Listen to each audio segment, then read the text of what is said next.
Are you jerking off? Maybe. That. Yes. Glad I didn't tell you what I was going to say. Yeah, I'm glad too.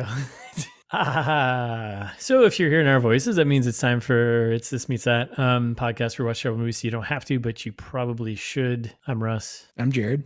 So last week we trailer trashed Kill Chain. It's been a while since we've had a movie with a trailer, which is great. But we did Kill Chain. Yep. I'd call it a Nic Cage paycheck film at this Yeah. point. Oh, this is definitely paying off his gambling habits for sure. So we did the trailer trash last week in preparation for this episode. If you missed that, shame on you. You probably drink from the carton.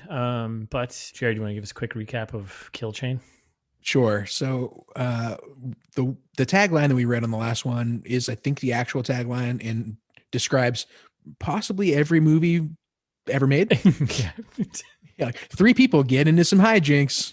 Like that's the premise. So it's also way more than 3 people in this movie. Yeah.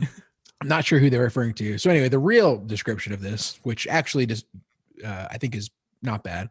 A hotel room shootout between 2 assassins kicks off a long night of bodies falling like dominoes as we follow a chain of crooked cops, gangsters, hitmen, a femme fatale, and an ex-mercenary through the confluence of murder, betrayal, revenge, and redemption. That's a lot. Right? That's a lot. But I don't know if there was like a lot, like bodies falling like dominoes. Seems like you would expect a lot of dead bodies, but it really wasn't that many. I don't know. I disagree. I think there were plenty of bodies. Okay. I think you're forgetting about the first half of the movie.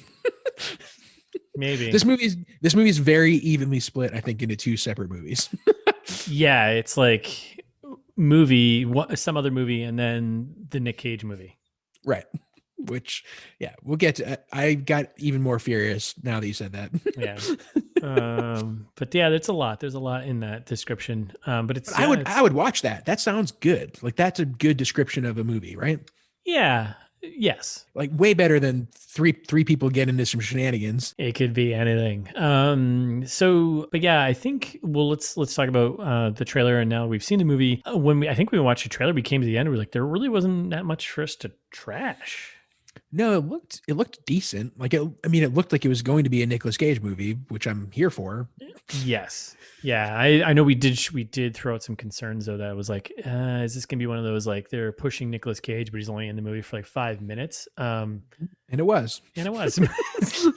Yeah, I'm enraged. Yeah. So shame on you for overselling the Nic Cage part, and he really wasn't in all that much. I squarely blame Cinetel for this. So what are your overall trailer versus movie impressions? I mean, I did not get what I wanted, so I think the trailer was very misleading. I would agree. Yeah, if you watch a trailer, you're not going to get that movie at all. No, and I'll get to it a little bit in my Hollywood pitch, but I was expecting one thing, and I got that in the second half of this movie.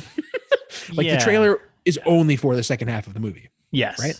Pretty much. Yeah, actually, yeah, that's right. Actually, I think all of the scenes, other than like 2, were all from the second half of the movie. Yeah, but the description though of it, the longer one you read right now, definitely I think fits the bill for the full movie. Yeah. So. Sells it way harder. I don't like. What did you think? Like, were you disappointed?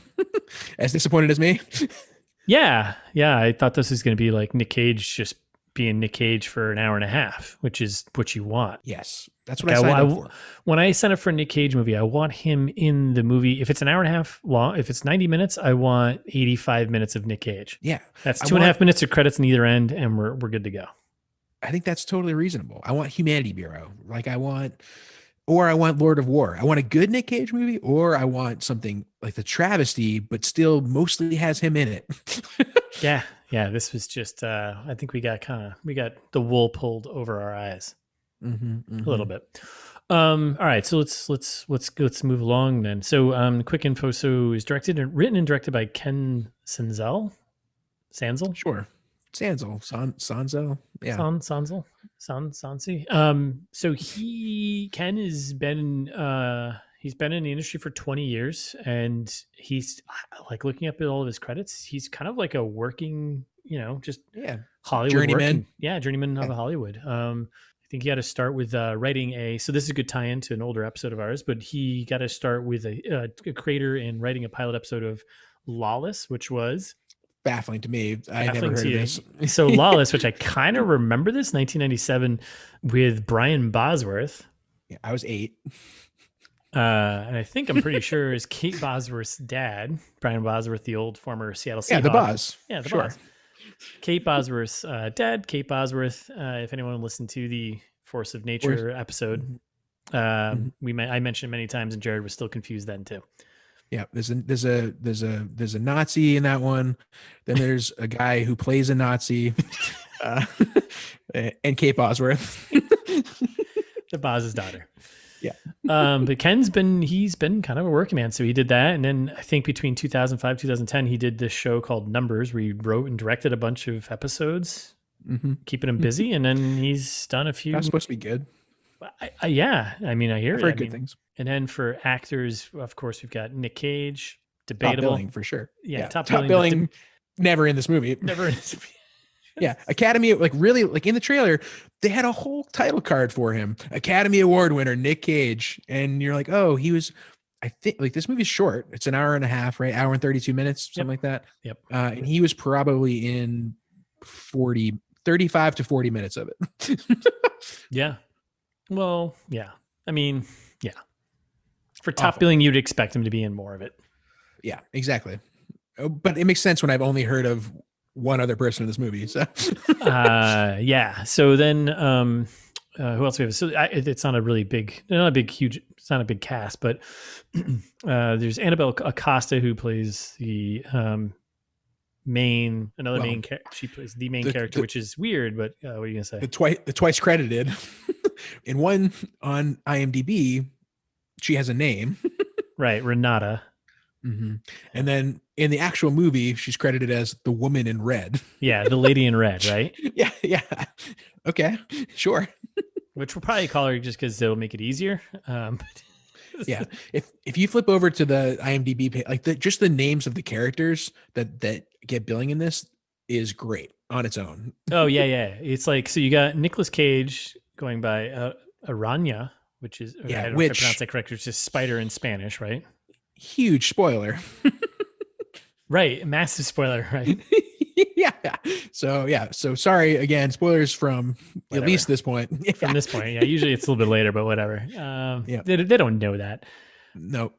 So then you have Renata, the lady in red. Then you've got the old sniper, and it quickly goes into just like he's not that old. He's like in his 40s. Yeah, it's not at all. Then you got Erickson. Then you've got the very bad woman. Mm-hmm. You get the curious assassin, the mean assassin. Which is what we're dealing with. In the curious assassin, let's go back over there for a second. I'm sorry, I'm butchering your name. Maybe Alimi Ballard. Yeah. I knew it. I was like, I know this guy from somewhere. You remember Sabrina, the Teenage Witch, the old 90s version? Yep. He was the quiz master. Remember all those like recurring character quiz master? What? Yes. Unbelievable. That's okay. All right. But I knew him and I was like, oh, I forgot I like this guy. Yeah. So then this movie's got it's got 3 people in it that are like randomly connected to a bunch of random stuff then, right? So you have Alimi Ballard, then you have Enrico Colantoni. Yeah. Who, when you dig him up, like I don't recognize his name, and I don't think maybe people will know it off the top of their head. But so he is again another journeyman of Hollywood. But he was in. He's in everything. Pretty much, everything. Veronica Mars' dad. Yeah. Which that in itself, that's a huge credit. Like you retire on being Veronica Mars' dad, I think, right? Yeah, I think you're just I'm done. That's it. He was in Galaxy hundreds Quest. Of episodes. He was in Galaxy Quest. Just Shoot Me. Just Shoot Me. David Spade, great 90s sitcom. And then you get Ryan Kwanten, who is in True Blood on HBO. Right. I've never seen that, but I've seen a bit of it, and I've heard it's good. I didn't put it all together until I don't know. I saw his name. I was like, oh yeah. Yeah. Who looks like a rich man's Dax Shepard, which I only realized when I saw a picture of him next to a picture of Dax Shepard. A rich man. So is Dax Shepard the poor man's Dax Shepard? Yes, exactly. Yes. Yeah, shout out to Dax Shepard if you want to be on the podcast. You're more than you welcome. have a podcast too. Yeah, have us on your podcast. Yeah, we'll come on your podcast in a heartbeat. And then there's Angie Cepeda, who she plays the very bad woman, I think. I think so. Yeah, who has 6 lines in this movie? Yeah. And then for production box office numbers, so budget 2019, right? So it's Nic Cage straight to video for sure. The budget was $3.5 million estimated. Which, like, how much of that? There's got to be $3 million to Nic Cage, right? Has to be. Yeah. Yeah. And, well, I was just gonna say, and then revenue wise, trash. Which, I mean, it's a direct to video, so you can say that it made 3 times as much money as The Fanatic, but also The Fanatic was in theaters for at least a little bit. So I don't know. I feel like I may have seen a trailer for this, like for like a moment, and then it just disappeared. So maybe it wasn't. No, there's no way. No, I mean, big carton drinker energy over here. $12,787 gross worldwide. You hate to see it. Hate to see it. So that's kind of the quick info. This we're going to get into Hollywood pitch. What do you got? So I went for a 3-way here, and hear me out. It's I always do. It's Mr. and Mrs. Smith meets From Dusk Till Dawn meets The Bourne Identity. Now, did we watch the same movie? Yes. So Mr. and Mrs. Smith, for 2 reasons. One, the trailer made it look like it could be Mr. and Mrs. Smith. Like, the trailer makes it seem like it's the lady in red, who doesn't even have a name, the lady in red, Renata, right? Yeah. And Nic Cage kind of getting into some battle shenanigans. The actual movie has like lots of wildly unnecessary action and bullets everywhere, just like Mr. and Mrs. Smith. Okay. All right. From Dusk Till Dawn for the same reason, but also no vampires though. No vampires. True, no vampires. Sorry, spoilers for Dusk Till Dawn. It takes place a lot in a shitty bar. Okay, all right. And again, yeah, the gratuitous violence. I had another reason, but I can't remember what it was. And then The Bourne Identity, because huge spoiler for the end here. I feel like we're gonna get to a Bourne Identity situation of like this guy's running away from others. He's an assassin, running away from other assassins, from his trying past. trying to be a good person and like maybe save someone's daughter after all this. Who knows? I mean, I buy that. The only thing I would say that's the big difference there, though, is that he remembers who he is. Yep, I guess you're right. I mean, that's a little bit. But other than that, yeah. Let me have this. I'll give you this one. All right, what do you got? I went. Is yours better? Whoa, no, I don't. I'm not judging you. Well, no, I definitely am judging. Right. We're not ranking them, I guess. But I went with it's Man on Fire meets Hotel Artemis. Okay, explain yourself, because I haven't seen Hotel Artemis. Have you seen Man on Fire? Yes. Okay. So Man on Fire part was because it's lone guy who ends up helping a child. Okay. And not that's what this movie does, but it alludes to Nic Cage wanting to have saved a child. And I think there's a connection with him saving the lady in red. Okay. Yeah, like Spy Kids. Yeah, just like that. And then Hotel Artemis is just a bunch of assassins trapped in a hotel. Oh, yeah, then that's this. Yeah. Oh, well, great job. I guess you really nailed it. Nailed it. Now, the problem is, if our fans haven't seen Hotel Artemis or Man on Fire or From Dusk Till Dawn or Bourne Identity or Mr. and Mrs. Smith, then shame on them. They all drink from the carton. You should have seen all these movies. Hotel Artemis is probably on the bottom of the list, but it's good. It's fun. It's fine. That sounds about right. Get to fast facts? Yeah, why not? Lead us in here. All right, so fast facts. Apparently, Nic Cage wanted to have a mustache instead of a beard. That's a great fast fact. That's a great fast fact. Because of course he fucking did. That's like John Travolta talking about mullets. Kind of. Oh, I forgot about that. Travolta, yeah, it's got the same. I think I said when we did that movie, I was like, if to be a fly on the wall with Fred Durst and John Travolta talking about mullets. Can you imagine? I can't. I really can't. What else you got? So the seventh time is the best time, apparently. So this is Nic Cage's seventh time doing a Millennium film. One of the studios, right? Yeah, one of the production studios there, and playing a character named John. Huh. That's super fun. I didn't fact check that at all. I have no clue if that's actually true. I was just saying, name the other 6 characters named John. I couldn't. I probably should have done that homework. Also, they never call him John in this movie. No, they don't. How could we possibly know that? He's not even credited as John. He's credited as Aranya. Yeah. So. Oh boy. How is that even possible? I hate this. This is why the internet is terrible. Uh-huh. They're feeding us lies. Well, here. Speaking of lies, I'll give you the next fast fact. So apparently, 2018 coverage of Cannes, right, the film festival in France, talking about the Hollywood Reporter. Was it Cannes or Cons? So super here. Don't even get me started. I always said Cannes, right? I always said classically. I said Cannes. Then I went to southern France and went to Cannes, and everyone there said Cannes.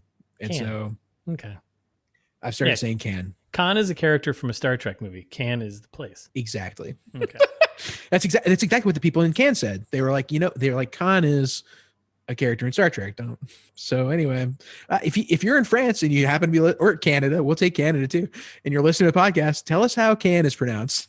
Yeah. Anyway, so Hollywood Reporter, an allegedly respectable publication, in 2018, they announced this movie, and they were saying Nicolas Cage would star in. First of all, calling it a thriller is egregious. It's not a thriller. No. And described it as in the vein of the greatest detective noir films, which what? Who I don't know. Whoever said that, please email us, to reach out to us. Let's just talk. Yeah. I just want to hear you drink it from the carton. Definitely. Yeah, we're assuming you don't work for the Hollywood Reporter anymore. You shouldn't. Yeah, I hate this. I hate all of it. And I've got a surprise fast fact for you. Oh, because we didn't talk about it in Trailer Trash or in the Now. Do you know what a kill chain is? Like what the term kill chain is? Is it some military? Is it a military term? Yeah. So it's like the process for killing people, right? Let's put like find the enemy, fight the enemy, finish them off, that whole thing. Yeah. I don't know. This movie kind of has to do with that, but also I don't think I would call it kill chain. I don't know. I don't. Finding people and then they're trapping them, kind of, and then. Well, the kill. I mean, I would assume kill chain is like you're chaining together a bunch of people who worked it or are connected, and then you're killing them, right? No, it's not even that. It's just more about the process of how you go about killing someone. Oh. Huh. Like that's the thing. It's like the process of engaging your enemies is, I don't know. It's stupid. I hate it doesn't make any sense. Anyway, kill chain. Fast fact. This might be one of our worst. This might be one of our worst fast facts ever. Yeah, if you know more about kill chains, send us an email. Yeah, and a character named John. Who wrote that? Jesus. All right, so from this point on, really, it's all spoilers from here on. Correct. Even though we've already spoiled the movie a couple times. If you've listened to at least one episode, which, hey, if this is your first episode, fuck you. Yeah. Tradition that we do. We insult our listeners and then we say, come back and keep listening. And welcome.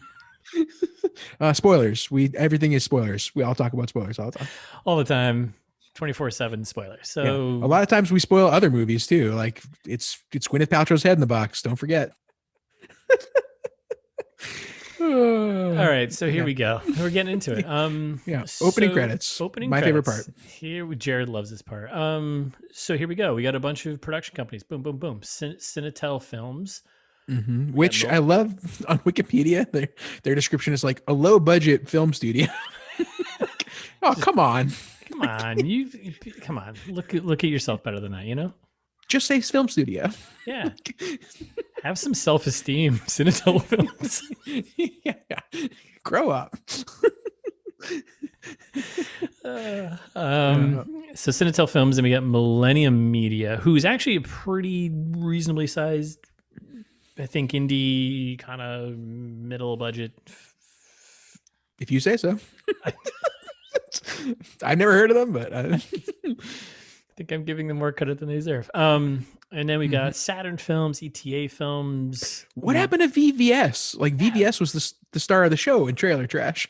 Yeah, I don't know. It just disappeared. Maybe I don't know. Is this film anti-Canadian? I don't know. I don't think so. Okay. I think a couple actors are from Canada. Sorry, I called it a film. Yeah, let's go easy with. You can't just throw that word around, okay? After and during the credits, because there's still plenty more credits to go around for everyone, we start getting the cityscape again, reminding me of the trailer. I still have no idea where we are. Are we in Mexico City? The shiny building is back. Yeah, definitely like a lot of cityscape, whatever. Definitely has like a Mexico City vibe. So whatever. It's actually not said, I think. I'm pretty sure in the entire film it's not said where they are, right? Yep, you're right. But I was kind of driving me nuts because they don't, whatever, it's not that big of a deal, but when they were driving, so the opening, it's a big deal to me. Yeah, I know. This is important. Come on, where are we?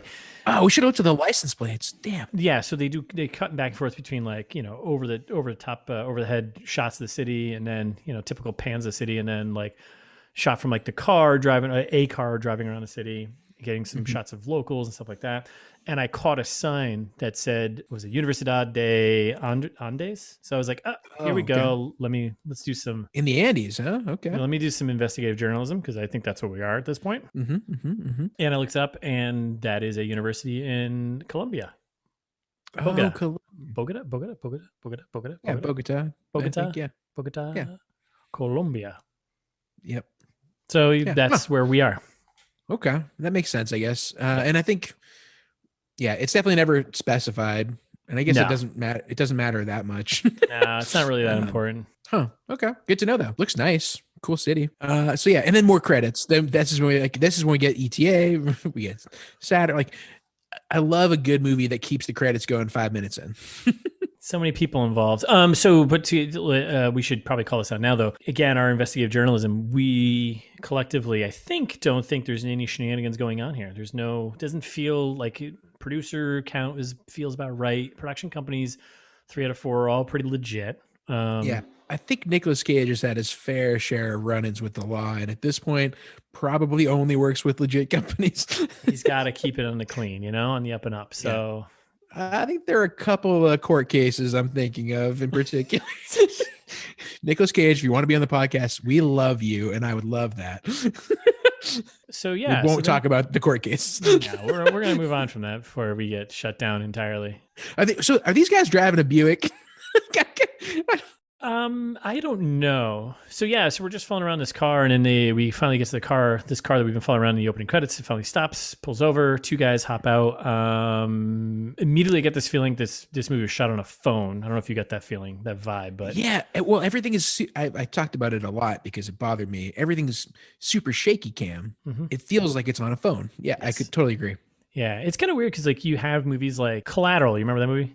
Tom Cruise, Collateral, Michael Mann, awesome movie, right? Sure. That movie cut back and forth between being shot in like grainy handheld whatever. Yeah, but that's Michael Mann. That makes sense. Right. This movie hasn't earned it yet. And then so the 2 guys who hop out of this car, which I think is a Buick. You're pretty hung up on the Buick thing. Well, the guys getting out of this car, we can set the scene a little bit here. The guys are like, they look nice. They're dressed in suits. They're like fancy boys. And I was like, what are they doing driving this Buick? I don't know. If you're going to be a fancy gangster, don't drive a Buick.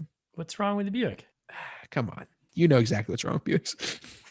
Shout out to Chris if you listen to this episode. Chris drove a Buick in high school, and I hated that car. That's it all stems back to. I think we all had a friend who drove a Buick in high school. It was a car they inherited from their grandfather or something. But they were the first ones to have a car, so it's like, oh great, I got to drive in this Buick because you're the first one to have a car. What you just said just describes Chris. So. Anyway, this is when we pop into the hotel, right? Yeah, so the 2 guys make their way inside the hotel. The shot we saw from the trailer, actually, the outside kind of established shot of the trailer, the hotel. And then we get inside the hotel, and these guys love a good summoning button. They're banging on the button already, cranking on the bell. That comes back a little later. So these 2 guys come in. They're kind of snooping around this hotel. It's definitely run down. No one's staying here unless you really have to type of hotel. Looks like a great place for a great shootout. Sure. Very open. Yeah. Very open concept. Yeah. I mean, that's what you got to do. And then we immediately get, I think you called it out, the 3 Bs.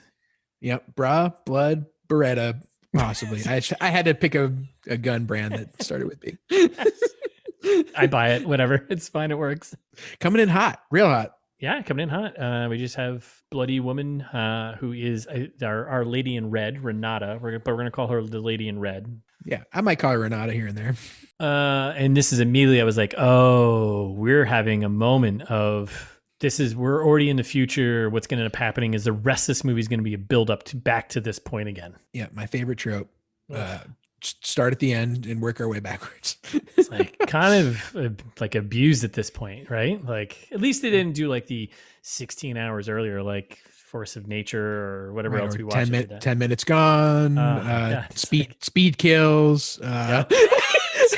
Like literally every movie we watched has done this. I mean, did Little Italy do it too? Did Little Italy do it? No, I don't think so. It kind of did because the voiceover in the beginning. Actually, you're right. You're totally right. Right. Yep. We're going to tell you a story. We're going to start with the end, but tell you the story.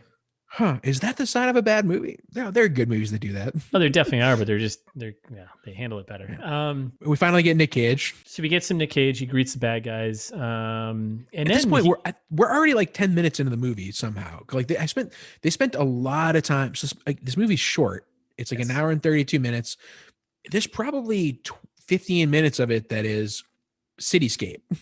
Like throughout various parts. Like it just does a lot of, let's just show you where we are, and not anything happens because the script is not as long as we thought it was. Like, oh, that's 100%, right? Like it was probably it was like a 10-minute movie, and you're like, ooh, how do we extend this? Yeah, just a bunch of shots of the city over and over again. Yeah, finally Nic Cage. Finally get Nic Cage. So he comes in to greet the two gentlemen coming in the front door. Bad guys, we're going to call them because they seem like it. And so Nic Cage is walking through this open layout of a hotel. Yep. And he pats some guy on the back who's laying down on a table. I'm assuming he's dead. Oh, hard to say. Well, his eyes were open. He was laying down. I think they did a shot of him, right? Yeah. I mean, we've seen the movie. Yeah, he's definitely dead. But he's definitely dead. Whatever. He's dead. Yeah. Which the bad guys inexplicably don't notice the dead guy next to them. It's no, not far. He just looks like he just looks like he's passed out. That's what it is. Yeah. Also weird. That would be weird. You're the only customer there, and you passed out. I don't know. So then Nic Cage greets the two bad guys at the door here, and then there's like just a lot of back and forth chat, which I didn't really. I got kind of irritated because and this is like a thing that runs throughout this movie, drove me nuts. It was like the handling of like cutting between characters as they're spitting out dialogue, and like, yep, I don't know, it drove me nuts. Like the camera movement was really annoying, and just leaves a lot of room for questioning. Like, why are you behaving the way that you are? Like he's handing over his guns, and like you can't focus on that because the other guys have guns too. Like, I don't know, if they were about to get in a gunfight, why would he just hand over his guns? And yeah, well, I think one of the guys was behind the counter there, and he pulled out the shotgun from behind the counter, and that's when Nic Cage is like, "Oh, that's an employees only area." The guy's like, "Oh," and he pulls out the shotgun, and then he's like, "Oh, you got any other guns on you?" And Nic Cage's like, "Oh yeah, I got this one." I got too hung up on the dialogue. I think I didn't realize what was going on. Yeah, no, that's totally fair. Which is actually important. That actually him handing over the gun he had in his belt was important. That comes back way later. Right. Which I'm now just realizing. Yep. But so they just have this conversation. It's like one of those like trying to have like a tense conversation between a bad guy and some other character, and it's like It's just really like so many cuts. It's like obnoxious. Like they're trying to make it intense, but it's like not at all. And it's like leading you to think that Nic Cage is maybe the bad guy, because in my mind, because it's like, it's doing that. Bad guy gives a lot of exposition and is just like trying to talk his way out of a end game situation. Yep. It seems like he's trying to create a distraction for something. Agreed. He is. He definitely is. And then we cut back to the lady upstairs, 3 Bs. Why is there blood all over her mouth? Like, did she eat someone? Like, I know she didn't, but it was pretty aggressive. It's like someone exploded all across her. Is pretty much what it looks like. Yeah, it was like they were like, "Oh, guys, we got an extra $50 in the makeup budget. We really gotta lay it on thick." Toes are down. Yeah. Toes are down. And then we get the line from the trailer about the no friends thing. These two guys at the front desk are asking him how he got the place. And he's like, oh, I got it from a friend. And they're like, you have no friends. Oh, you know the story. I was like, I thought this was going to be a National Treasure type movie. That's what he's like, oh, like, you know how this goes. Like, let me tell you a story about. So then Nic Cage convinces them, I guess, to have a beer. And then he's going to tell them this short story. Yeah. Cut me off if you get bored is what he says to them. Yeah. So at that point, we cut right to now the actual opening credits. It's kind of like a James Bond movie, you know? I was thinking more like 90s cop show. Like it's very 90s colored. And then it's like... I was like, when I watched it, I was like, this isn't the worst we've seen for like a... No, it's the kind of thing that a movie that is trying to take itself seriously doesn't do. So you're kind of like, oh, this is redeeming, that it knows it's like a movie that's actually serious is not going to cut in the middle of the movie to a title screen, right? Like I've never seen a movie that's like a very serious movie that does that. Well, every James Bond movie ever. Those aren't serious movies. Come on, the new ones, they do the same thing. No, yeah, yes, but they're like, it's not, James Bond movies know they're James Bond movies. They're not trying to be pretend. Like, they're not like, you're not going to see it in like in a Christopher Nolan movie. He's not going to like cut in the middle to like, hey, and here's credits. Here's a wacky credit scene with like funky neon pink and orange or whatever. Like that's fair. I'm actually trying to think through movies that have done that where I was like, oh yeah, this makes sense. Like no. Yeah, you're like, oh, this is like an Ocean's 11 thing. Like it's not like like 10 Minutes Gone did that too, didn't it? Wasn't there like an opening in 10 Minutes Gone and like I went to like the credits and was just like, but again, like not the worst credit scene thing we've seen, but yeah, I agree. Like I love the music. Very 90s cop show thing. It wasn't bad. I was like, okay. But yeah, I love the music. I couldn't figure out what the song was. I tried to do my Google identify the song for me thing and it didn't work, but wasn't happening. It's like there were a lot of like weird 90s things in this movie. I thought you can correct me if I'm wrong because you were older in the 90s, but really?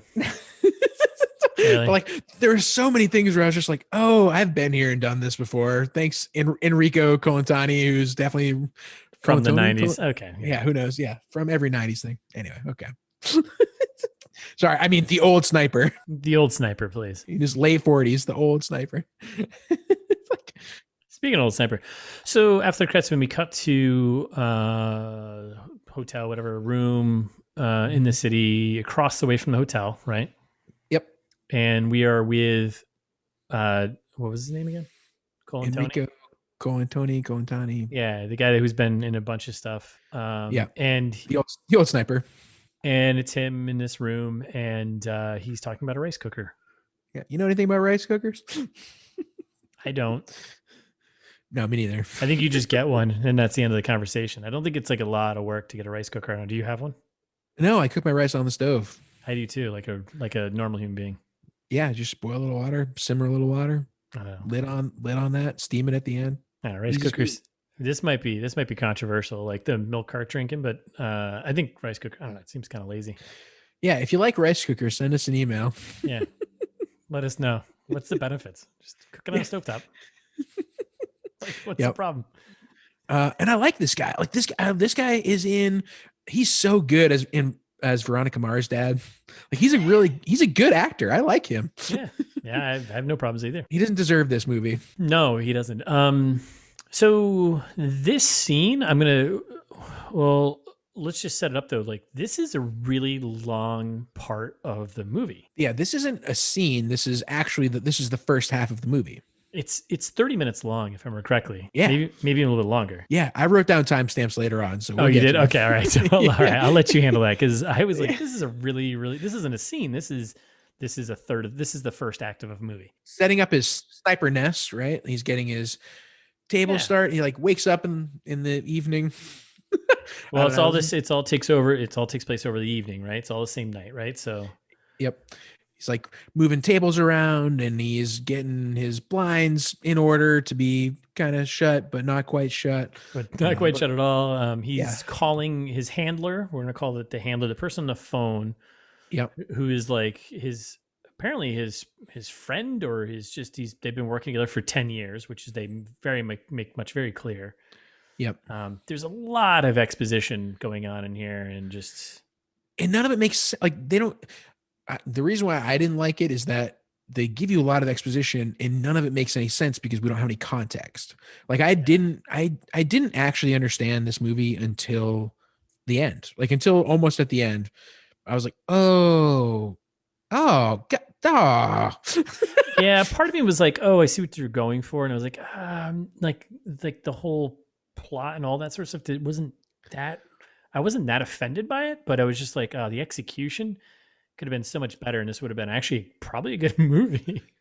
Yeah, well, that's the thing. There were so many good stories that could have been told around this movie. Yeah. Like nothing in this movie was good, and none of the characters we had any kind of attachment to, or like they did such a bad job developing any of these things. They tried to fit 6 distinct stories into the movie that I would have watched a movie about each of those. Where like sure, I'd love to see a movie about this guy who's a weird old sniper who's like done a bunch of jobs and has this estranged daughter that he's trying to keep us because he thinks he's a monster, and like I would totally watch a movie about this.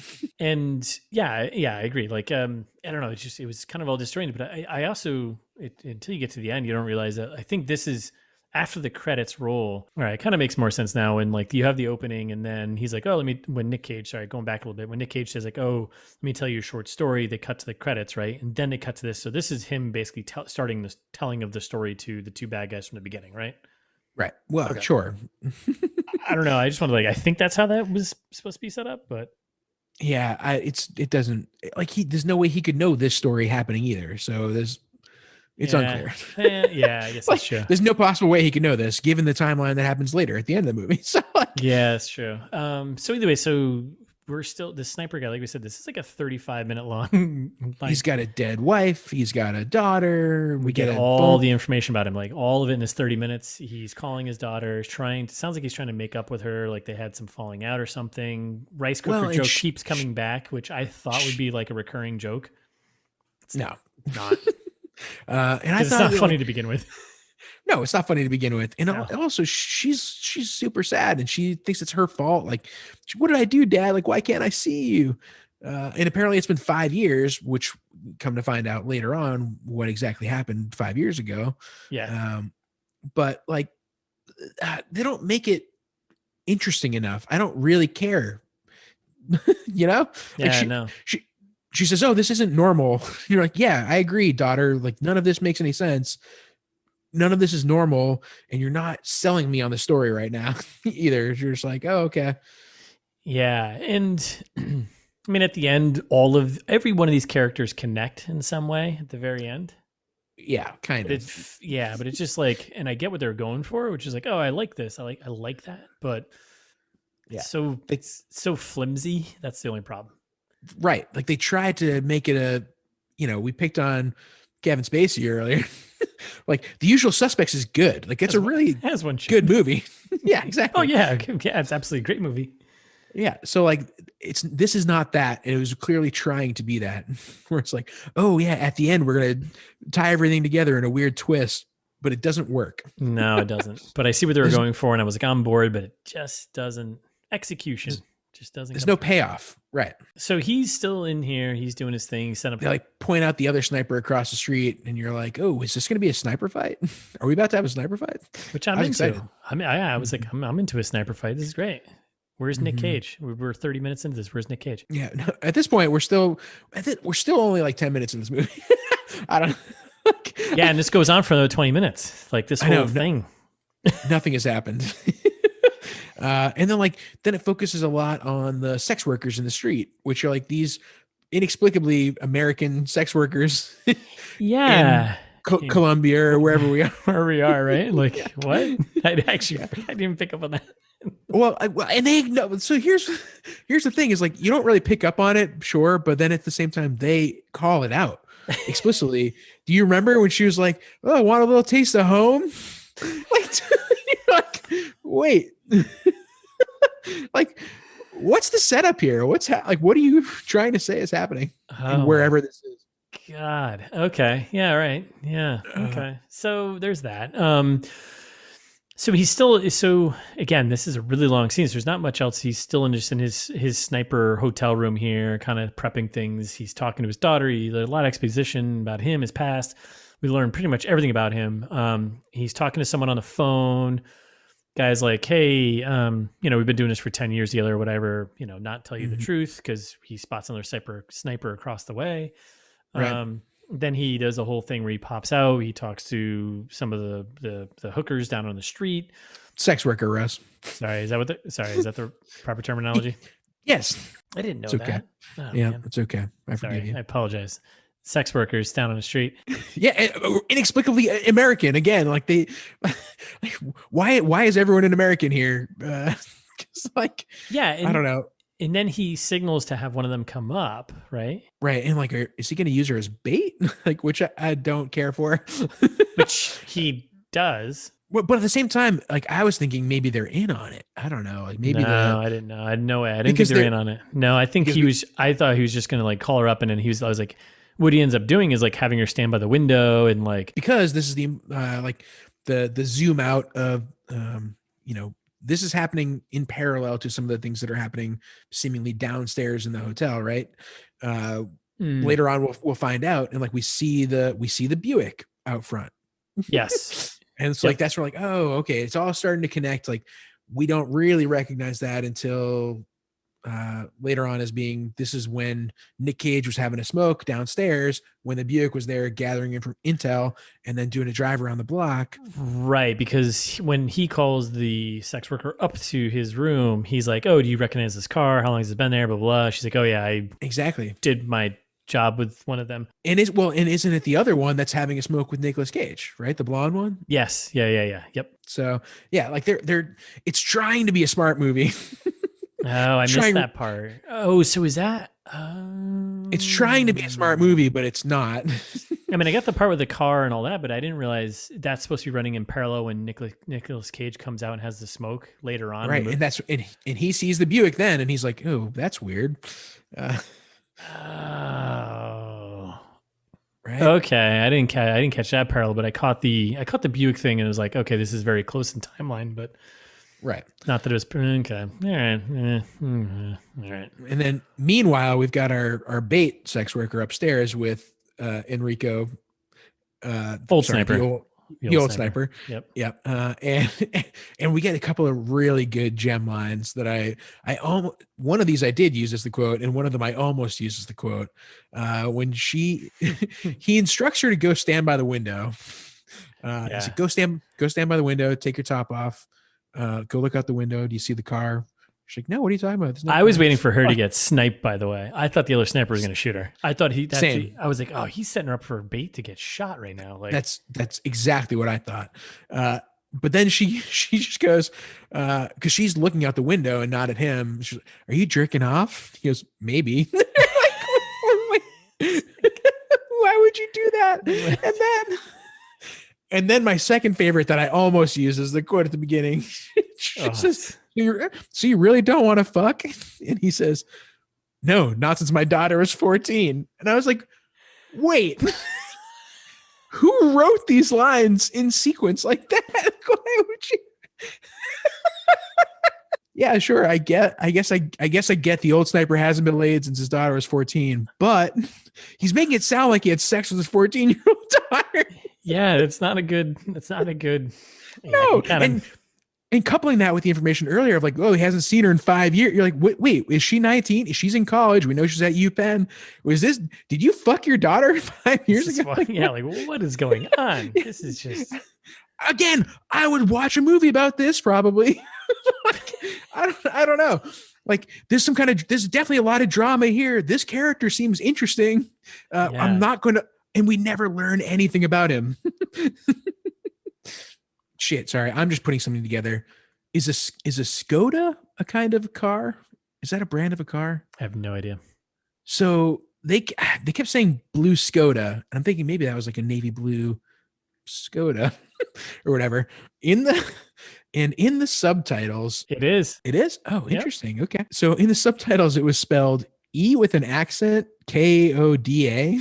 I was like, wait, I think the subtitles are all messed up.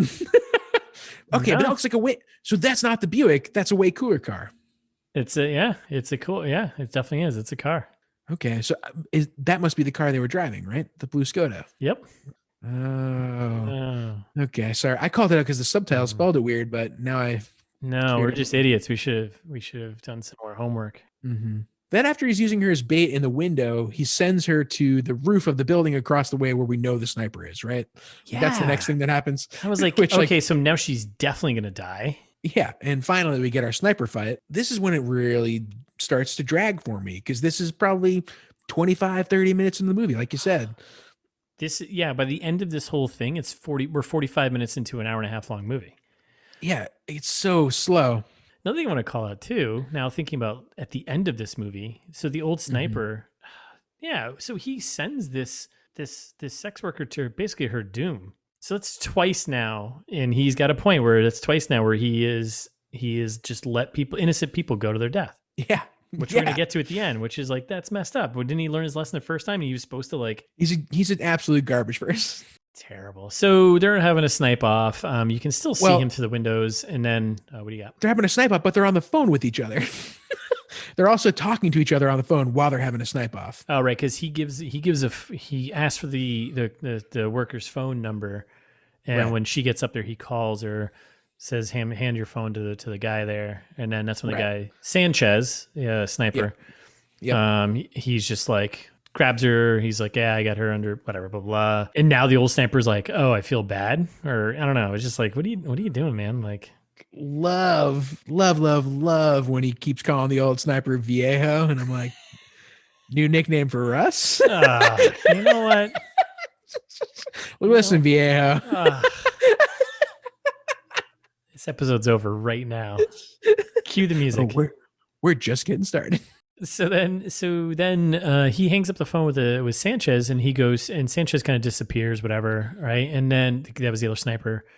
And then he's on the phone with the handler, the guy who got him the job, right? Right. And like, this is when I don't understand some of these lines. So I think this is exactly what he said to his handler: "Star running, you double dealing fuck." Yeah, I don't know what that means. It's like, what does that mean? I don't know. If anyone's ever double dealed anyone, let us know what that means. Yeah, but if you're a double dealing fuck, please send us an email. Like the handler just being candid with him, you're the target, asshole. So good. You're past your sell-by date. You don't fuck, you don't drink. He's like, oh yeah, I forgot he doesn't fuck since his daughter was 14. Right. A little ageism, by the way. Come on, man. Like, be a little more inclusive of the elderly here. Yeah, I agree. And he's not that old. He's not. Yeah. How old is he actually? We should probably look that up, because I would think he's like maybe early 50s. Like he's not. Yeah, no, I don't think. Great shape. Yeah. I mean, I don't know him personally, but yeah. 1963. He's Canadian. Oh yeah, Canadian keeps you young. Shout out to Canada healthcare system. No, he's not that old at all. And they keep calling him old the whole time. Oh, Viejo, listen, you gotta. I guess if you're half that age, and that is old, right? Sure. And then, so we understand that the old sniper has been pretty much set up by his handler here, and he's the target. And he realizes he's gonna die. They start getting like, the sniper battle gets intense. Like the Sanchez kills the sex worker, just like stabs her in the neck. Done. Oh, okay, casual. Yeah. And then is firing a ton of bullets into the hotel room, and some of them are starting to land. Yes. Yeah. And then there's just so much exposition just about everything here. It's basically, this could have just been a short movie in of itself, and just been like, this is the end. And the old sniper calls his daughter Andrea again, and is apologizing to her, telling her like, "Oh, are we okay?" And she's like, "Oh yeah, we're great, Dad." That's all he wanted to hear, so he can die without regrets. That's pretty much what I took from that. And I'm like, I'm kind of glad he got closure, but also I don't care about this character. Like this kind of thing works really well when you know something about the character. Yeah. Or just with no development. Yeah. No. Or everything that was important just to get through this 40 minutes was just spelled out for you. And at the same time, it sets up the very, very end of the movie. Right, exactly. I think that was like that was the whole point, to stretch this out to like set up the end. It was just like, okay. And like nobody's reporting all of this high caliber gunfire. Like, like these are big rifles, and they're firing across a street that's probably like 50 feet away from each other. I don't know. It's so loud. So stupid. So then, old sniper, I think, knowing he's coming to his end, he's talked to his daughter. He picks up a mattress and uses that to kind of shield the sniper. No, he does have a bulletproof vest on, right? Seemingly, yeah. Yeah, he put it on earlier because when he stepped out to talk to the sex workers, he put on a bulletproof vest, preparing to get shot, which for some reason he doesn't. So he pulls up a mattress. I don't know why he just didn't crawl out of the doorway to get out of there, but whatever. Yeah. So he puts up the mattress, and then Sanchez across the way just lights him up. Yep. And seemingly that's the end of the old sniper, and we think he's dead at that point. Yep. Rest in power. Rest in power. Lit up by Sanchez there. So Sanchez is leaving now, and he gets on the phone with the handler, or the client, or the middleman between. There's a bigger client here, I think, right, throughout this entire Dean. movie. I think his name's Dean. Yeah, the guy on the phone is actually, his name is Dean, which Jared caught. I did not. Yeah, it's weird. Like, well, I don't know. Man's got to have a name, right? Pick like an evil name or something. Like Dean's not evil enough for you. I don't know. Baltazar. Yes, Baltazar, I've completed your mission. Yeah, like oh no, sorry, it's Craig. Nah, it's just Craig. The most badass guy I know, Craig. Yeah. So he's talking to Dean. Dean's like, yeah, you get paid. Go find this car. He finds this car. It's a car on blocks, and he's like, I guess there's payment in the shifter box or something. Nobody steals a stopped car. Here's a little bit of research that I didn't do. I wanted to look up what GIA certificates are. Oh man. Because they made a big deal about as soon as Sanchez gets in the car, he picks out of the shifter box, a baggie of diamonds, which is weird. And he calls up Dean and says, hey, this is weird. I don't really want a bag of diamonds. And Dean assures him he's got the GIA certificates. And so it's good. So I'm just going to, because of whatever, I did a little research. Please. So GIA, I believe, is the gem. I don't know how to pronounce this word. It's like an Emiratis for me. Oh, no. Gemological? Gemological is right. Yeah. Gemological Institute of America. I think they are like, they inspect, and maybe, I don't know. I should have known that. I'm a big rock collector.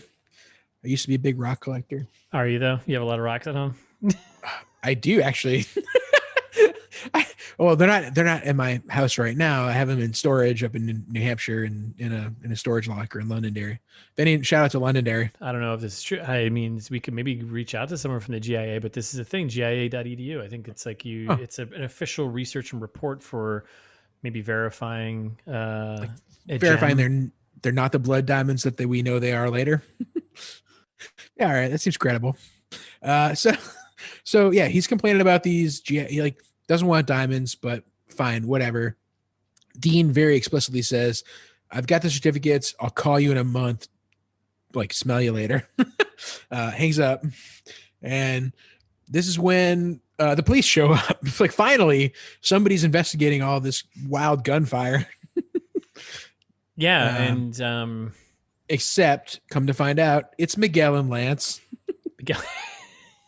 So the famous duo. Obviously Miguel and Lance, which again, this is another great movie, just the two of them, right?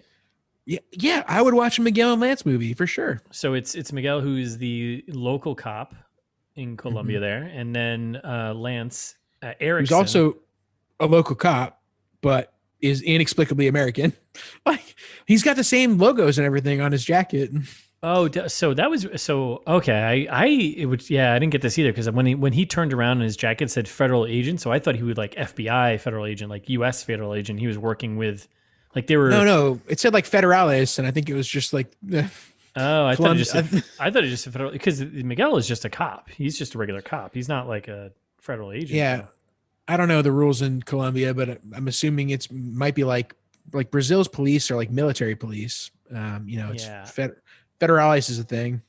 Yeah, I just assumed that because later on we learned they've been working together for a very long time and basically just scamming and doing money deals. I figured it was just like the old federal agent, American agent teaming up with, Gotcha. local cop to pull off some shenanigans. That's what I thought it was.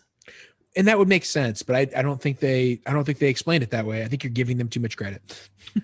Okay. I mean, that's what we do. We try to give a lot of credit and then we take it away, right? Yeah. And I wrote exactly that. I was like, wait, why is this guy American? This makes no sense. And then I was like, oh, wait a second. Maybe they're not really cops. Like because they're doing crimes. They're doing crimes now. Well, yeah. I mean, they're corrupt cops. Right. Okay. So they beat up Sanchez. So yeah, then we're basically now in the second movie of the 3 parts of movie here, right? Because This is another scene. This is another portion of the movie that goes for like 30 minutes. Yeah. I called it Ride Along. Yep, it's a long ride. It's a long ride. So we get I kept calling him federal agent. Let's just call him by his name. So the Lance, he's in the back seat with Sanchez. So they arrest Sanchez. They cuff him up, right? Throw him in the cop car, and they're off for a ride. Sanchez has the diamonds, right? Yep. Yes, in his pocket or whatever. Yeah. So he's got the diamonds, which he got from the car, right? Yep. And people want, and that everyone wants. The diamonds are the thing. We're also making a big deal at this point about how how Lance can't speak any Spanish. Yes, and Miguel calls mine as like, hey, we've been working together for a really long time. You still can't speak any Spanish? Yeah, and he just goes, I know enough to know when I'm being rat fucked. It's like, what the fuck does that mean? Solid. I know enough to know when I'm being rat fucked. Okay. In reference to not knowing Spanish, sure. It's not the worst being rat fucked, I guess. Boy, this is going to be a long ride. Yeah, this is going to be a real long ride. So they get Sanchez, whatever, sniper, and they're driving around, and then Sanchez starts talking to Miguel in the front. Yep. Basically trying to turn them on each other. Right. And they start talking about how much the diamonds are worth too. And they start like throwing out wild numbers like, oh, it's 250 this, 250 that, 500 this, 375, whatever. And you're like, wait, 250 what? Like $250 period? $250,000? $250 million? 250,000 pesos? Like where are we? Yeah. What are we talking? What units of measurement are we in? And again, we've had this conversation before. Is $250,000? Is that worth all this trouble? Well, I guess this isn't that much trouble, right? No, not yet. Because this came up in 10 Minutes Gone, where we had the same problem. Like didn't they have diamonds in that? And it was like $50,000. It's like, really? Yeah. It's like, oh, you got to split this 5 ways, and it's also not any money. Yeah, like, I don't know. Just put. We committed so many crimes. We killed like 15 police officers, and it was worth $5,000 a piece. Okay, not worth it. Yeah. Cool. Yeah, like I don't want to rationalize. Hey, listeners, do crimes, not that kind. Don't do murder. Do other crimes. Property crimes. Do property crimes. Jesus. Are you kidding me right now? I got to cut this all out. Do property? What are you doing? You can't do that. You can't say that on TV. You can't incite. Well, you can. You can do whatever you want, apparently. This is Donald Trump's America still. Oh, boy. Here we go. Everyone's drinking from cartons. I got to get this under control. I got to cut this all out. Oh, my God. Big carton drinking energy over here. Hugely. What do you do? Okay. You're the one who started this. I didn't start anything. What's $1 cost, Russ? What does $1 really cost? Okay, cool. So anyway, we end up, Lance kills Sanchez because of course he was going to do that. Yeah. Long story short, Lance, who, by the way, is like, I don't know. This irritates me. He's eating a lollipop. That bother you? What kind of adult eats lollipops? I don't know. Like, did you just come back from the dentist? That doesn't make any sense. But I don't know. Like, I don't know. In the 80s, when you went to the dentist, they gave you a lollipop sandwich. Made no sense to me. Yeah, no, it did bother me. You're right. I agree. Well, it was like it's just irritating because it's like, oh, he's so laid back, he can eat a lollipop while he's doing bad things. Ugh. Oh, you like leaned into it. I just assumed he was hungry on set. And they stopped caring because this movie's awful. They're like, yeah, sure. If you want, go for it. Have a lollipop. If I get something different. Yeah. No, that definitely irritated me. Didn't the guy from Logan, didn't he do the whole lollipop thing too? Which guy from Logan? The guy who basically looks like this guy is doing the same character, same thing. The guy with the robotic arm who's chasing Logan the entire time, who had like the little kind of southern twangy accent. Didn't he eat a lollipop too? Yeah, I guess lollipops are kind of a villain candy. Well, it's just annoying. 'Cause it's just like, I don't know. We're so laid back. I can eat a lollipop while I kill people. It's like, I think it would have been worse if he was chewing gum. oh, that would have irritated him with his mouth open. Ugh. Anyways. Yeah. So he murders that guy. So he murders Sanchez with a lollipop in his mouth. Yep. Which I'm pumped about because Sanchez was super annoying, but at the same time, yeah, and he's a terrible person. We learn even further at the end of the movie. So yeah, totally fine. Yeah, but also now they're deaf because I was thinking the same thing. So he kills Sanchez. Now Lollipop Guy and Lollipop Man and Miguel are going back and forth about trust and all this sort of stuff. And like all of a sudden now all these years have been working together. This one guy kind of threw them off. Like, really? Mm-hmm. Like, come on, dude. Right. The movie we wanted, Miguel and Lance. Right. Now all of a sudden they've gone off the rails because this one guy was like, hey, I have diamonds. Like, you still have the diamonds. Just split it. Like, don't be an asshole. Don't be assholes to each other. As usual. Yeah. They're now kind of on the edge, and then all of a sudden it's a gunfight in a car. Pretty much just the two of them just blind firing from the front seat to the back seat. Yes, and then we get a good outside perspective, like the shaky cam from the woods. Oh man, yeah. Whoever's out there filming this. Yeah, right. Like none of it makes any sense. And also, like, what does this movie have to do with Nic Cage? At this point, we're actually 35 minutes in. Yeah. We had about 2 minutes of Nic Cage at the beginning, and now what? So they have this big gunfight in the car, and they're cranking off rounds to each other. And yes, you're right. That was my first thought too. Everyone is deaf. There's blood coming from people's ears because it is so loud doing this gunfire inside the car. Yeah, definitely not.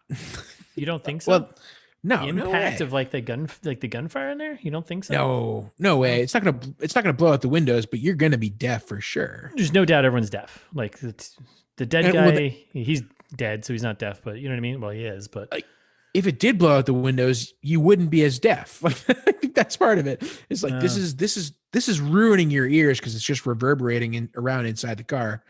Got a small little area. I don't know. They're having conversations. He's still talking. Like Lance and Miguel are still chatting while they're trying to kill each other. They should have been like screaming because they couldn't hear each other. Right.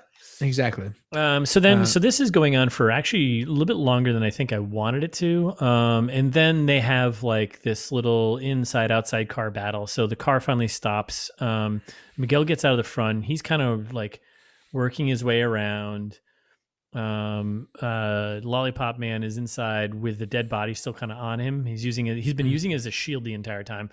And he opens up one door, closes one door, opens up the other door, or Miguel opens up the other door. Right. On each side of the car, yeah. And this seems like the stupidest move ever. So he opens up the door, and his plan was, I'm going to open the door, I won't be there, and then I'm going to climb underneath the car and then shoot him in the ankles. Like that was his plan. I like that. I like that play calling. That seems like the stupidest plan ever. Like you've trapped yourself underneath the car. Well, but that would also be a devastating injury if it was not a dead body. It's not killing someone. I guess maybe he thought, I'll shoot him in his legs, he'll fall, and then I'll shoot him in the head to kill him. Because shoot someone in the legs, you're not dead. No, but if you shoot your ankles out like that would look painful. I'm just saying, I don't want to put myself in a position of like I'm boxing myself in by climbing underneath the car. Like you've boxed yourself in. You have nowhere to go. You can't do it quickly. You're trapped. So if your plan doesn't work, you're fucked. You're right. You're totally right. Just saying. Anyway, so he opens the door. It piques Lollipop Man's interest. Miguel climbs underneath the car, think he's got advantage, right? And I saw this coming a mile away. Oh, totally. Then 2 feet drop out of the car, And Miguel's like fires away and shoots like right through the ankles. This is what I'm saying. That would have been so painful if it wasn't a dead body. Yes. And it's the dead body that was in the backseat with him. Like, how did you not see that coming? Like, of course you'd use that as a decoy. Yeah. Miguel, not as smart as he seemed. And then Lollipop Man pops out the other side, lays on the ground, and then just kills Miguel. Yep. And then Lance runs away to a warehouse with a woman. And like Lance definitely needs medical attention. He's been shot at this point. Yes, he took a bullet up to the shoulder area. And so now he's in a warehouse and he's with a woman who I recognize that's like the woman from the beginning of the movie. Like it's the lady in red. It's Renata. Yeah, I did not recognize her. Oh, you didn't? Okay. At first I was like, who's this? Man, I took 2 stabs at it considering there's only 2 women in the entire movie. You're right. And she has a name according to IMDb. I was like, it's got to be the main girl. Fair. And Lance got the diamonds off of Sanchez's body. But like in my mind, what's he going to do with those diamonds without GIA certificates? We were all rattled about the GIA certificates earlier. How's he going to sell these? I mean, I feel like you can still just go to a dealer and be like, hey. Yeah. So he's got the diamonds. They're in this warehouse, and Lady in Red taking care of them, right? And they're kind of having a moment and like, oh, now we really realize that Federal Agent and Lady in Red were teamed up, right? Yeah, and this movie up until this point hasn't been that bad. Like I feel like we've been shitting on it a bunch because it deserves it, but it's also like it's been pretty watchable. And this is when we start to get some of the real bad dialogue that I was hoping for. I agree. I think we've been pretty tame compared to previous movies at this point. Yeah, well, this isn't so bad. It's not like, I mean, again, you're expecting Nic Cage from start to finish, right? Yeah, and we haven't talked about Nic Cage at this point of the podcast, like an hour. Which is a problem. But yeah, I mean, it's not that, I mean, like the dialogue is pretty terrible. Like the car ride thing was pretty bad. Like I get all the moments, like the beats, but they're just, again, executed poor. That's all. Yeah. And the dialogue up until this point, I don't think was even that bad. This is when it starts to get kind of egregious. We start getting the terrible lines. It gets really bad from here. Like Lance saying like, oh, well, I think this is when Renata asks him, how much gets a good Thanos moment of like, well, what did it cost? He's like, oh, all it costs is a little part of my soul. I wasn't using that part anyway. Who says that in reflecting on like any bad human being? Like he's been a bad human being for a very long time. And also the situation isn't over. This is an ongoing situation. Yeah. We're not done here. And again, here's another point where it's like, oh, this is a good another movie here. Him and her. Yeah. I would him watch being that. Like whatever he's a federal agent or he's like an actual US like FBI federal agent. And he's helping this woman escape from some like hellhole situation in Colombia or wherever. Like lots of interesting angles they could have taken. I was like, yeah, this is another separate movie would be interesting. Maybe she's undercover. Maybe like there are a million things you could do with this. There's a million things you could do with it. But it clearly together. And I like the fact that like, I'll say it. I like the fact that there's mystery to like them being connected. You're like, oh, cool. They're connected. Oh, see, I don't because it's stupid. I'm into that. I'm okay with that. It doesn't bother me. And they don't explain it ever. Like, I don't know. Jared, this isn't Star Wars now. We don't need an explanation for everything. I didn't Use care your about imagination. anyone. Who cares about whatever happened in the past? Just the fact that they're together, but you can still tell a story from there, man. But at the same time, I want at least a little, like, give me a reason to care. You can't just say care about this because it's happening. Agreed. I agree. Like the movie, and that's what the movie does. It's just like, oh, care about this because it's happening. Because it has 3 separate stories that are all just like they cut out all that other stuff to just like fit these things in. Agreed. I agree with that. I'm on board. I would gladly give you an hour and a half today to watch 6 more hours of movies that are actually good. based on the characters that are in this movie. I would love to watch all of those movies. Yeah. They might not be good, but no. But I would love that. I just like fill it out for me. Like, I don't want everything to be nothing. I don't have high standards, Russ. I don't think I'm not a man of refined tastes. I think I like a lot of stupid things. I like a lot of stupid things. Just give me something to believe in. Anything. All right, that's fair. So I don't know. So at this point, we realize they're together, and I was like, yeah, I don't know, are they in love? I think they are, right? Because they I think he says it, doesn't he? Doesn't he actually say yes. it? Yeah. Okay. Probably. And this is when they get the name dropping of Aranya. You're like, oh, Aranya's going to bring you some passports. Okay, good. I'm glad you caught that. Okay, all right. I thought I kind of missed that part, but I was like, okay. I'm glad you caught that, because I was like, when it comes up later, I was like, did they say this earlier and I missed it? They did. I definitely did. Okay. They did. It was now. They're going to Bonn, which is in. So like he's talking about how like, oh, Aranya's going to bring you passports. He's going to bring shit to the hotel. There's going to be a plane ride to Bonn. Do you know where Bonn's in Germany? Like, why are they going to Germany of all places? It seemed like weirdly too specific. And then like plenty of gunshots. Like finally we're starting to heat up again. The situation is ongoing. Well, now we got so this introduces 2 new characters. Who? Right? Well, one of which we've seen. It's the dead guy from the beginning that's on the table in the hotel. Oso, he shows up and is crazy assassin, I think. Is that crazy assassin? No, the woman? Yeah. Oh no, she's just the bad lady. She's explicitly the very bad lady. But this is also where we get our the very bad lady giving us a gem of a line here. Puta, I'm not going to kill you. I love you. Like, if I had a nickel for every time I've said that to someone.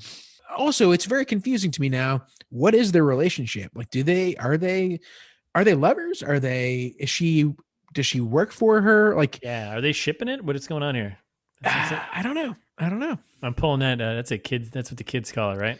Well, no, you used it wrong, but oh shit. Damn it. I think it's like, are we shipping them? Oh, it's us shipping them. Yeah. And yes, I think I'm shipping them. Yep. Okay. Well, all right. So I'm not that far off. No. You tried. Yeah, I tried my best. Yeah. Whatever. Yeah. Fellow kids, if you're listening. Damn it. Send us an email. I was so excited. I was like, do kids use email? No. Yeah. Fellow kids, if you're listening, send us a Snapchat. Kidding me? They're already shitting on us in TikTok. We don't even know about it. Damn it, you're right. Anyways, so did they mention who they stole these diamonds from? Or is it just from like this mega client that we? It's from Sanchez's payday. Yeah, exactly. It's from Dean. Okay. All right. Okay. So there's someone else. There's someone else higher up that's kind of pulling all the strings here in a way, right? Diamond Dean. Yep. Okay.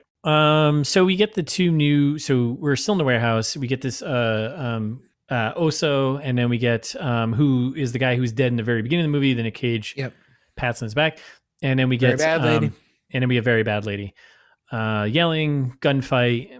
What is this gunfight? Like, they're just walking, like, at this point, Lance is walking around without a shirt on, just like shooting with a machine gun inexplicably. Yeah, there's no real rhyme or reason to the whole thing. It's just shooting. People just shooting. Yeah, and like, I don't get it. At this point, I was thinking, oh, gee, I'm glad we see Oso now from the beginning of the movie. I hope we get back to Nicolas Cage soon. Yeah, I was like, can we just get over this? I think the problem with this, and I would say that I'm a little like that whole sequence, like the warehouse sequence, could have been cool. Sure. But it could have been cooler if like the 2 of them stuck together and we just followed them. It could have been way more tense if we just followed the 2 of them as they tried to get out of this warehouse thing. But I guess, and then they could have gotten split up at some point. But instead it was just like random shots of people shooting, and then they split up, and then like, I don't know. It was just horrible. Yeah. Man. Anyways.